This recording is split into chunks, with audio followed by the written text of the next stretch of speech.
Saudi अरब ने क्यों वहाबिज्म पर रोक लगा दी है? ये एक बहुत बड़ा स्टेप लिया गया है सऊदी अरब द्वारा। और ये क्यों लगाई गई है, इस पर हम इस वीडियो में चर्चा करने चल रहे हैं। क्या है पॉलिटिकल इस्लाम? पॉलिटिकल इस्लाम का अब फ्यूचर क्या है? पॉलिटिकल इस्लाम का इस्लामिज्म से क्या रिलेशन है? इस्लामिज्म के जो सभी सिस्टमेटिकली फॉर्म्स हैं वो कैसे धीरे धीरे इरेज हो रहे हैं पब्लिक स्पेस से, अगर हम वेस्ट एशिया की बात करें। और what will replace it and how effective it will be, ये देखने वाली बात होगी। इसको भी हम इस वीडियो में एक्सप्लोर करेंगे। और फिर पॉलिटिकल इस्लाम अपना प्रभाव क्यों खो रहा है? पॉलिटिकल इस्लाम के बाद क्या एक post Islamist order West Asia में उभर रहा है? इस पर भी हम इस वीडियो में चर्चा करेंगे। साथ ही साथ ये वहाँ की राजनीति, रिलीजन, ट्रेड, इन सबको किस तरीके से प्रभावित करेगा। और अभी पिछले अगर 50 वर्षों को देखें तो किस तरीके से पॉलिटिकल इस्लाम ने पूरे वेस्ट एशिया की पॉलिटिक्स थी, रीजनल पॉलिटिक्स, उसको प्रभावित किया था, वो किस तरीके से अब बदलेगी, इनको भी हम इस वीडियो में कंसीडर करेंगे। और साथ ही साथ एक्सप्लोर करेंगे वो सारे क्वेश्चन कि वो क्या रीज़न है जिसके चलते ये पॉलिटिकल इस्लाम का डिक्लाइन हुआ है या डिक्लाइन होते हुए दिखाई पड़ रहा है। और चेंजेस जो हो रहे हैं सऊदी वहाबिज्म में, उसके क्या कारण हैं। और जो ट्रांसफॉर्मेशन इन जिहाद हुआ है, सेटबैक, पूरी मुस्लिम ब्रदरहुड को अगर आप देखें जिस तरीके से इजिप्ट में उसको धक्का लगा है, तो वो सारे क्या कारण हैं, इस वीडियो में हम जा रहे हैं चर्चा करने। Now let's start the video. और अगर अभी तक आपने हमारे चैनल को सब्सक्राइब नहीं किया है तो कुछ सब्सक्राइब कर लें। Consider leaving A like if you enjoyed the video, subscribe the channel, hit the bell notification icon with all so as to you get my next video in time when I upload। और political इस्लाम है क्या? देखिए, political इस्लाम एक dominant force रहा है western Asia की politics में। पिछले अगर 4 दशकों को देखें तो वेस्ट एशिया में जो सबसे प्रभावी फैक्टर रहा है, सबसे प्रभावी पॉलिटिक्स को प्रभावित करने वाला कारक रहा है, तो वो पॉलिटिकल इस्लाम रहा है। और इसने क्या किया है, इसका प्रभाव इतना ज़्यादा विस्तारित हुआ है कि वो मिडिल ईस्ट से बाहर गया। और इसका रेडिकल फॉर्म जो है हमें आतंकवाद के रूप में, जिसे कि जिहाद का नाम दिया गया, वो हमें नजर आता है, जो कि एक आतंकवादी घटनाओं का एक क्रमबद्ध, एक सुनियोजित, एक बहुत बड़ा कार्यक्रम था जिसने वैश्विक शांति व्यवस्था को और ऑर्डर को जो है प्रभावित करके रख दिया था। लेकिन धीरे धीरे क्या इस तरीके के साइन दिख रहे हैं कि ये जो पूरा सिस्टम था पॉलिटिकल इस्लाम का, जिसे सऊदी अरब के वहाबिज्म से सपोर्ट मिल रहा था, वो क्या अब जा रहा है। और सऊदी अरब ने क्यों अबेंडन कर दिया है, क्यों समाप्त कर दिया है वहाबिज्म को अपने स्टेट पॉलिटिक्स के तौर पर, इस पर हम चर्चा कर रहे हैं इस वीडियो में। देखिए, पॉलिटिकल इस्लाम की अगर बात की जाए या इस्लामिज्म की बात की जाए तो ये इंटरचेंजेबल टर्म्स हैं। और ये कब इमर्ज हुई थी? जब 3-4 दशक पहले एक डॉक्ट्रिन आई, और वो डॉक्ट्रिन ये थी कि हमें इस्लाम को एक पॉलिटिकल शेप, एक पॉलिटिकल आर्डर प्रदान करना है, ताकि जो है इस्लामिक कंट्रीज का एक ब्लॉक बना करके वैश्विक जो आर्डर है उसको चुनौती प्रस्तुत की जाए। और उसके एक बड़े इंस्ट्रूमेंट के तौर पर जिहाद या आतंकवाद को साथ में लाया गया। ये पॉलिटिकल जो आर्डर था, इसके लिए उन्होंने एक डिवोटेड फॉलोवर्स तैयार किए, यानी जो समर्पित उनके समर्थक थे। और फिर ये समर्थित समर्थकों ने जो है पॉलिटिकल इस्लाम को फैलाना शुरू किया। और इनका कोर क्या था कि इनका ये मानना था कि जो इस्लाम के मूलभूत सिद्धांत हैं, और जैसा कि उन्होंने समझा है, यानी जो पॉलिटिकल इस्लाम को प्रोपेगेट कर रहे थे, इस्लामिज्म थे, यानी इस्लामवादी थे, और उन्होंने इस्लाम को जिस तरीके से समझा था उसको वो आगे बढ़ा रहे थे। और उनका ये कहना था कि जो उनकी अंडरस्टैंडिंग इस्लाम के विषय में है वो गोल्डन एज के फेज से मिलती है। और वो गोल्डन एज किससे जाके मिलता है? प्रॉफिट मोहम्मद के टाइम से जाके मिलता है। और उन्होंने कहा कि ये जो पीरियड है प्रॉफिट मोहम्मद का, ये पीरियड जो है सलफ अल सालिहा का पीरियड है, यानी ऐसे लोगों का पीरियड है जो कि पायस एंसेस्टर्स हैं, हमारे पवित्र पूर्वज हैं। और हम इस 3 जनरेशन, जो प्रॉफिट, उनके बाद के जो उनके फॉलोअर और उनके फॉलोअर, ये जो 3 जनरेशन्स थी, वो उनको इन्होंने जो है क्या कहा? सल्फ अल सालहा। और इसी से आप जो है सल्फिज्म भी निकला, या सल्फी इस्लाम की शाखा भी निकली, जो कि इस्लामिज्म का ही एक रूप है, वहाबिज्म का ही एक रूप है। वहाबिज्म को ही हम सल्फिज्म भी कहते हैं, और सल्फिज्म वहाबी धर्म का ही एक प्रकार है, एक दूसरा उसका नाम है। तो फिर इसके बाद हम ये देखते हैं कि किस तरीके से ये इस्लामिस्ट जो थे वो पीछे गए। अपने अतीत का उन्होंने अवलोकन किया और उनकी अपनी समझ के अनुसार उन्होंने इस्लाम की पुनर्व्याख्या करी और उनकी जो वो पुनर्व्याख्या थी वो बहुत डिफरेंट थी, जो कि पिछले कई शताब्दियों से इस्लाम चला आ रहा था, उससे उनकी बिल्कुल अलग व्याख्या थी। वो क्या कारण थे जिस उस पर भी आगे हम चर्चा करने चल रहे हैं। ये जो इस्लामिस्ट थे, इनका ये मानना था कि एक हम आइडियल मुस्लिम सोसाइटी को क्रिएट कर सकते हैं, एक बार फिर आदर्श मुस्लिम समाज बनाया जा सकता है इस मॉडर्न समय में भी, जबकि परिस्थितियां बदल चुकी हैं और इस्लाम का विस्तार भी वैश्विक रूप से हुआ है, पश्चिम एशिया से निकल करके विश्व भर में फैला है। अलग अलग संस्कृतियां हैं, अलग अलग भाषाएं हैं, अलग अलग कल्चर हैं और उन सबको भी वो एक ही रंग रूप में, एक ही प्रकार की संस्कृति में ढालना चाह रहे थे। इसका भी उनका एक उद्देश्य था, जो कि अब धीरे धीरे सऊदी अरब के स्पॉन्सर्ड वहाबिज्म के पीछे हट जाने के बाद अब उसकी संभावनाएं सीमित होती जा रही हैं। और जिस तरीके से ब्रदरहुड है मिस्र में, ट्यूनीशिया में, अल्जीरिया में, वो वहां पर पराजित होता हुआ दिखाई पड़ा है, तो ये पॉलिटिकल इस्लाम की एक पराजय होती हुई दिख रही है। हालांकि अभी हम तालिबान के विषय पर भी चर्चा करेंगे, उस पर भी हम आएंगे, लेकिन अभी हम मिडिल ईस्ट के ऊपर चर्चा कर रहे हैं, क्योंकि मिडिल ईस्ट जो है सोर्स है, टेररिज्म का भी सोर्स आप कह सकते हैं, पॉलिटिकल इस्लाम का सोर्स कह सकते हैं, क्योंकि जो फंडिंग रही है पूरे विश्व में इस्लामीवादियों की, वो मिडिल ईस्ट से होती रही है। और सबसे बड़ा जो फंड रेजिंग का प्लेस था और जो फंड सपोर्ट मिलता था वो सऊदी की सरकार से मिलता था। लेकिन अब सऊदी ने अपने को विड्रा किया है, तो इस विड्रा करने के चलते इसका क्या प्रभाव होने जा रहा है, ये बड़ा सिग्निफिकेंट होगा और ये ऑब्जर्व करने की बात है, और इसी को हम इस वीडियो के माध्यम से समझने का प्रयास कर रहे हैं।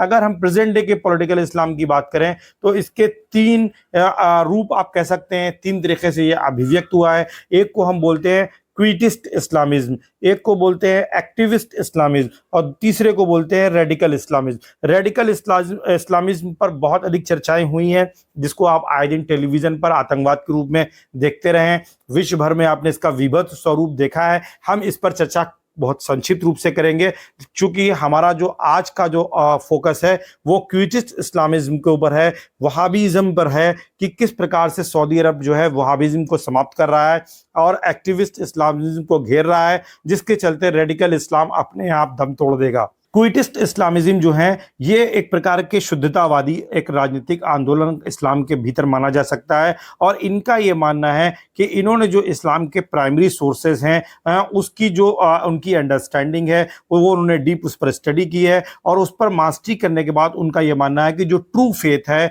उसके आधार पर हम एक इस्लामिक समाज, आइडियल इस्लामिक सोसाइटी को इस्टेब्लिश कर सकते हैं इस मॉडर्न टाइम पीरियड में भी। और ये जो इन द पॉलिटिकल एरिया अगर हम बात करें, इनका जो फोकस रहता है वो इस बात पर रहता है, यानी वहाबिज्म का जो फोकस है वो इस बात पर रहता है कि आपको अपने रूलर का जो ओबीडियंस है, यानी उसके आदेश को आपको मानना है, भले ही वो अत्याचारी हो, और उसके विरुद्ध किसी प्रकार के विद्रोह को ये रिजेक्ट करता है और कहता है कि शांतिपूर्वक बदलाव के लिए प्रयास करना चाहिए। और इस अप्रोच से का जो इस्लाम का जो सबसे बेस्ट रिफ्लेक्टेड आप रिप्रेजेंटेशन कहते हैं वो वहाबी डॉक्ट्रिन में कह सकते हैं, और इनका फाउंडेशनल सोर्स जो है वो सऊदी स्टेट ऑर्डर रहा है। और सऊदी पॉलिटिकल अथॉरिटी को अगर हम समझें तो वहाँ के रूलर जो है वो ये बात की रिस्पॉन्सिबिलिटी लेते हैं कि वो अपने नागरिकों को सिक्योरिटी प्रदान करेंगे, उनका वेलफेयर करेंगे, लेकिन इसके बदले में जो आम जनता है वो अनक्वेश्चनिंग लॉयल्टी देगी अपने शासकों को, उनके विरुद्ध विद्रोह नहीं करेगी, उनके प्रति आज्ञाकारी रहेगी।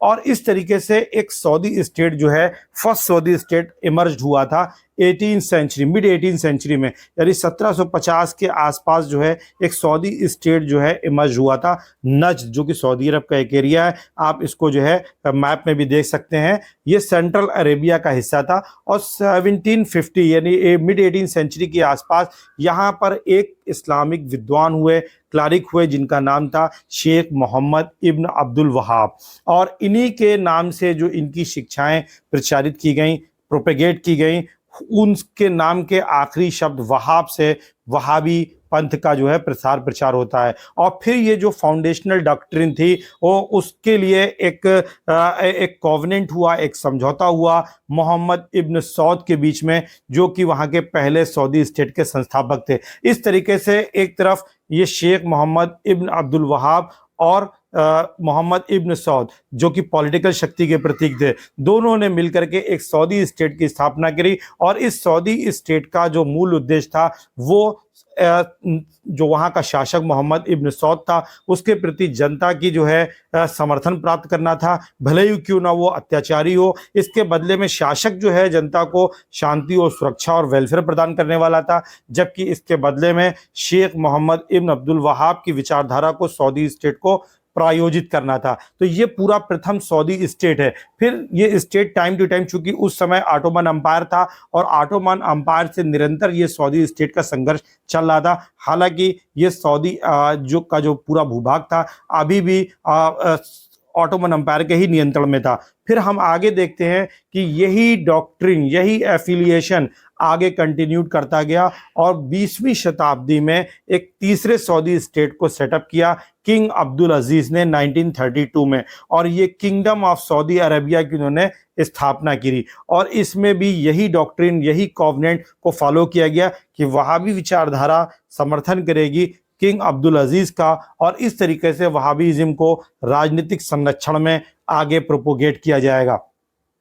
और ये अरेंजमेंट जो था, इसके बदले में जो वहाबी क्लरिक्स थे, जो वहाबी मौलाना थे, उनको एजुकेशन में, जुडिशरी में, सोशल में और कल्चरल मैटर्स में एक प्रकार का जो है वीटो प्रदान कर दिया गया। और उन्होंने पॉलिटिकली जो है अपने डॉक्ट्रिन के माध्यम से सपोर्ट किया, पॉलिटिकल और इकोनॉमिक जो पॉलिसीज थी रूलर की, उनको उन्होंने सपोर्ट किया। और इसके लिए उन्होंने फेथ बेस्ड लेजिटिमेसी जो है रूलर को दी। यानी जो थर्ड स्टेट सऊदी अरब का आया, उस स्टेट को जो लेजिटिमेसी मिली और रिलीजियस लेजिटिमेसी मिली, वो फेथ बेस्ड मिली। और इसका समर्थन किसने किया? वहाबिज्म ने किया। तो ये चीज आपके माइंड में क्लियर होनी चाहिए कि किस तरीके से एक कट्टरपंथी इस्लामिक विचारधारा का आधार बनना शुरू हुआ। फिर इसमें इन्होंने क्या किया, जो इनके क्लरिक थे उन्होंने पूरे सऊदी के अरब का जो क्षेत्र है, भूभाग है, वहाँ पर उन्होंने अपने मोस्ट रिजिड जो है नॉर्म जो है पब्लिक कंडक्ट के जो है उसको इम्प्लीमेंट कर दिया। मॉडेस्ट अटायर फॉर वुमेन लेकर के आए, यानी उन्होंने पहनावे के रिस्ट्रिक्शंस लगाए। इसी तरीके से फ्री मूवमेंट ऑफ वुमेन पर रिस्ट्रिक्शन लगाया गया, जिसमें ड्राइविंग पर भी बैन था। जेंडर सेग्रीगेशन किया गया कि पुरुष और महिलाओं की एक साथ जो है कोई मीटिंग या महफिल नहीं बैठ सकती है। और इस तरीके से और इन सारी चीज़ों को उन्होंने जोड़ा कि ये कोर इस्लामिक टेनेंट्स हैं जिनका पालन किया जाना प्रत्येक नागरिक का कर्तव्य है। और इस तरीके से सऊदी अरब ने अपने इस वहाबिज्म की विचारधारा का प्रोपेगेट करना शुरू किया और इसका विस्तार मिडिल ईस्ट के बाहर भी शुरू हो गया। और इसके लिए जब पेट्रो डॉलर वहाँ पे मिले तो उसके माध्यम से पूरे दुनिया में जो जहाँ जहाँ इस्लाम के अनुयायी थे वहाँ फंडिंग की गई, मस्जिदें बनाई गई, मदरसे वहाबिज्म के खोले गए, सल्फी विचारधारा के खोले गए। और इस तरीके से सऊदी अरब की जो एक वैश्विक उपस्थिति थी और जो समर्थन था विभिन्न देशों में खड़ा किया गया और एक आधार सऊदी अरब के प्रभाव और विस्तार के लिए दुनिया भर में बनाया गया। अगर हम इसको एक्टिविस्ट इस्लामिज्म से देखें, जैसे कि मैंने बताया कि इसकी 3 रूप से पॉलिटिकल इस्लाम की अभिव्यक्ति हुई है। उसका एक पहला रूप जो था क्विटिस्ट इस्लाम था, ये एक्टिविस्ट इस्लाम जो है ये आपको मुस्लिम ब्रदरहुड की आइडियोलॉजी में दिखाई पड़ता है। और इस संगठन की जो स्थापना हुई थी इजिप्ट में हुई थी 1928 में, और इसके जो संस्थापक था वो हसन अल बन्ना था। और इन्होंने क्या कहा कि एक वेस्टर्न कल्चर जो है इन्फ्यूज कर गया है मुस्लिम वर्ल्ड में, और उस वेस्टर्न कल्चर को खत्म करने के लिए या उसके प्रभाव को सीमित करने के लिए आवश्यक है कि एक एक्टिविस्ट इस्लामिज्म को लाया जाए। और इसके लिए उन्होंने नारा दिया रिटर्न टू इस्लाम, यानी इस्लाम की तरफ पीछे लौटो, इस्लाम के रूल्स और जो वैल्यूज़ हैं उनको अपनाओ और उसके आधार पर इस्लामिक जगत का कल्याण किया जा सकता है। लेकिन चूंकि इस पूरे रीजन में अगर हम आरंभ में देखें तो यहाँ पर रिपब्लिकन लीडर्स थे, जैसे गमाल अब्देल नासिर थे, अनवर सादात थे, होस्नी मुबारक थे, और इनको लगा कि ये तो इनके लिए पॉलिटिकल थ्रेट हो सकते हैं। इसलिए इन्होंने क्या किया कि इन्होंने मुस्लिम ब्रदरहुड के ऊपर ऑलमोस्ट सेंचुरी जो है बैन लगाए रखा। लेकिन जब अरब स्प्रिंग आई और फिर उसके बाद जिस तरीके से अरब में वहाँ की परिस्थितियाँ बदली और उसके बाद एक बार फिर से जो है मुस्लिम ब्रदरहुड फिर से पॉपुलर हुआ। इसने सत्ता भी मुर्सी के नेतृत्व में बनाई। हालांकि बाद में सऊदी अरब और यूएई के नेतृत्व में वहाँ पर एक इन दोनों के स्पॉन्सर्ड में प्रोग्राम चलाए गए अपोजिशन के मुर्सी के, और उसके बाद इस इस्लामिक ब्रदरहुड या मुस्लिम ब्रदरहुड को वहाँ पर पराजय का सामना करना पड़ा। और अब वहाँ की सेना के जो सीसी प्रेसिडेंट वर्तमान में है वो एक सेकुलर माइंडेड व्यक्ति हैं और जो कि सऊदी सरकार के समर्थक हैं। अगर हम देखें तो सऊदी अरब ने अभी वहाबिज्म पर रोक क्यों लगाई? अभी जनवरी में सऊदी के जो रूलर वर्तमान है किंग सलमान बिन अब्दुल अजीज, उन्होंने एक डिक्री जारी की है, एक आदेश जारी किया है और ये घोषणा किया है, डिक्लेरेशन किया है कि 22 फरवरी जो है सऊदी अरब का फाउंडिंग डे होगा। और इस डे को उन्होंने अपने जो पूर्वज हैं मोहम्मद इब्न सऊद, जो कि फर्स्ट सऊदी स्टेट के फाउंडर थे, उनके साथ इसको एसोसिएट किया है। लेकिन इस बहुत ही महत्वपूर्ण घटनाक्रम ये हुआ है कि इस अवसर पर एक लोगो जो है सरकार ने जारी किया है सऊदी की, और इस लोगो में 4 सिंबल्स हैं जिसमें डेट्स हैं यानी खजूर हैं जो कि रिप्रेजेंट करते हैं ग्रोथ को और जेनरसिटी को। इसी तरीके से एक मजलिस काउंसिल है जो कि यूनिटी और सोशल और कल्चरल हार्मनी को दिखाती है। एक अरेबियन हॉर्स है जो करेज को शो करता है, और एक मार्केट है जो कि रिफ्लेक्ट करता है इकोनॉमिक एक्टिविटी को, ओपननेस को, डाइवर्सिटी को। लेकिन इसमें रिलीजन वाज जो है left out of this nation symbol. लेकिन यहाँ पर किसी प्रकार का मजहबी जो है, धार्मिक जो है, कोई भी सिंबल जो है नहीं है इस लोगों में।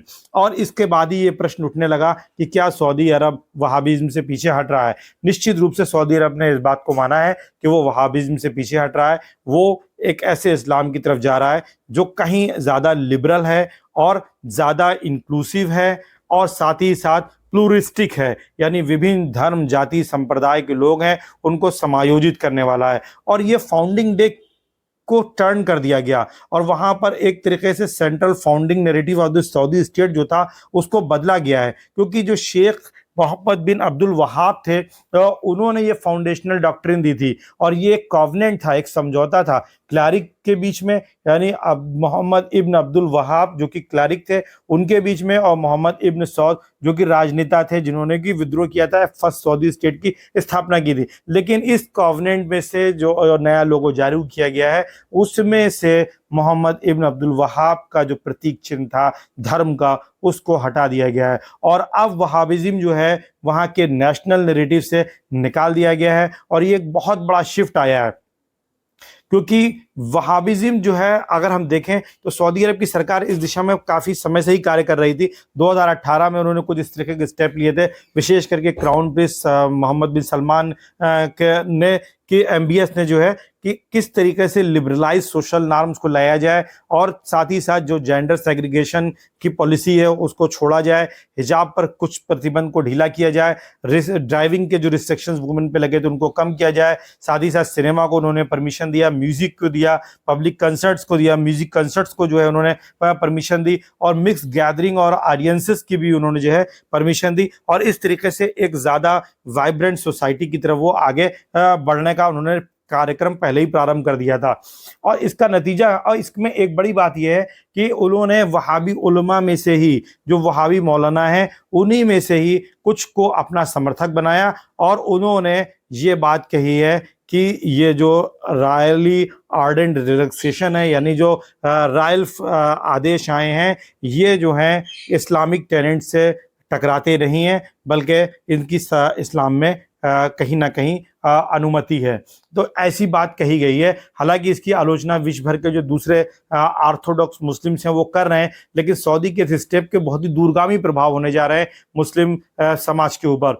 और फिर ये सऊदी की जो अप्रोच है इसका ऑब्जेक्टिव जो है डुअल पर्पस है। एक तरफ तो उन्होंने क्या किया, लिबरल मूवमेंट को, लिबरल इन्वायरमेंट को बढ़ाया है, क्योंकि उन्होंने विजन 2030 लेकर के आए हैं जिसमें वो अपनी इकनॉमी को आयल से शिफ्ट करके एक टूरिस्ट बेस और ज़्यादा मल्टी डायमेंशनल बनाने की कोशिश कर रहे हैं। साथ ही साथ उन्होंने इस्लामिक ब्रदरहुड से जो खतरा आ रहा था, क्योंकि एक्टिविस्ट जो इस्लामिज्म था वो एक तरफ इस्लामिक मूल्यों को लोकतांत्रिक तरीके से स्थापित करने का जो प्रयास कर रहा था उस पर कहीं ना कहीं रोक लगाने का प्रयास किया है। और इसी क्रम में वहां पे सीसी को लाया गया और मुर्सी की सरकार के विरुद्ध जो विद्रोह एजिटेशन लॉन्च कराए गए थे, स्पॉन्सर्ड थे सऊदी अरब, यूएई और इनके तरफ से, उनको जो है सप्रेस किया गया और इस तरीके से एक ज़्यादा बेहतर और डायनेमिक प्लेस उन्होंने बनाने का अपने संभव प्रयास किया है।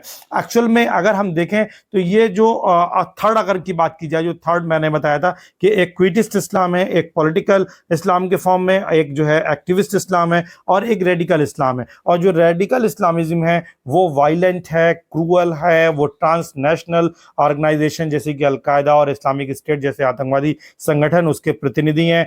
हालांकि अगर हम देखें तो अलकायदा भी अब जो है मरणासन अवस्था में आ गया है, जहां अभी आयमन अल जवाहिरी की भी जो है अमेरिका ने हत्या कर दी है एक अटैक में, साथ ही से मारा गया है। और साथ ही साथ इससे पहले ओसामा बिन लादेन को जो है 2011 में अमेरिका ने एक सील कमांडो ऑपरेशन में उसको समाप्त कर दिया था। इस्लामिक स्टेट अब बिल्कुल सुगड़ करके शायद सीरिया के किसी एक छोटे मोटे इलाके तक सीमित रह गया है, तो उसका की जो चुनौती थी वो भी समाप्त हो गई है। हालांकि इस बीच में तालिबान जरूर जो है उभर के शक्ति के रूप में आया, लेकिन तालिबान की जो वास्तविक शक्ति थी वो सऊदी, अमेरिका और पाकिस्तान के गठजोड़ से उभर करके आई थी, जब वो सोवियत यूनियन के विरुद्ध जो है संघर्ष कर रहे थे। और उस समय जो है अमेरिका ने और सऊदी अरब ने और पाकिस्तान ने मिलकर के एक मूवमेंट चलाया। और हालांकि ये जो इसके इंटेंडेड कॉन्सिक्वेंसेस थे उसका वो आकलन करने में असफल है, क्योंकि जब एक बार अफगानिस्तान में मुजाहिदीन जीते, अमेरिका प्रायोजित, सऊदी अरब प्रायोजित, पाकिस्तान प्रायोजित, तो इन्होंने इसे एक गॉड गिफ्टेड विन माना, विक्ट्री माना कि हमको ईश्वर की तरफ से जो है जीत मिली है। और इसके बाद उनका जो एक्सपोजर जो है इंटरनेशनली हुआ, फिर वर्ल्ड ट्रेड सेंटर पर जिस तरीके से तालिबान के नेतृत्व में वहां पर ओसामा बिन लादेन ने किया, उसके बाद जिस तरीके से अमेरिका ने अटैक किया, वो एक अध्याय अलग है। तो आप समझ सकते हैं कि किस तरीके से इस पूरे पॉलिटिकल इस्लाम को लॉन्च किया गया था और फिर इसके क्या परिणाम आए, जिसका भारत बहुत बड़ा भुक्तभोगी रहा है। भारत में चूंकि पाकिस्तान ने डुअल गेम किया, एक तरफ वो कोल्ड वार में रशिया के विरुद्ध अमेरिका की मदद लेकर के मुजाहिदीन के नाम पर वो उनके खिलाफ संघर्ष करता रहा, दूसरी तरफ वो उन्हीं हथियारों का और ट्रेनिंग का एक बहुत बड़ा हिस्सा उसने जो है भारत के भीतर, विशेष करके जम्मू कश्मीर के अंदर उसने जो है अशांति फैलाने के लिए, आतंकवाद फैलाने के लिए किया। भारत ने कई बड़े आतंकवादी घटनाओं को झेला है, जिनमें से हमारी संसद पर आक्रमण हुआ है, हमारी संप्रभुता पर आक्रमण के समान था। इसी तरीके से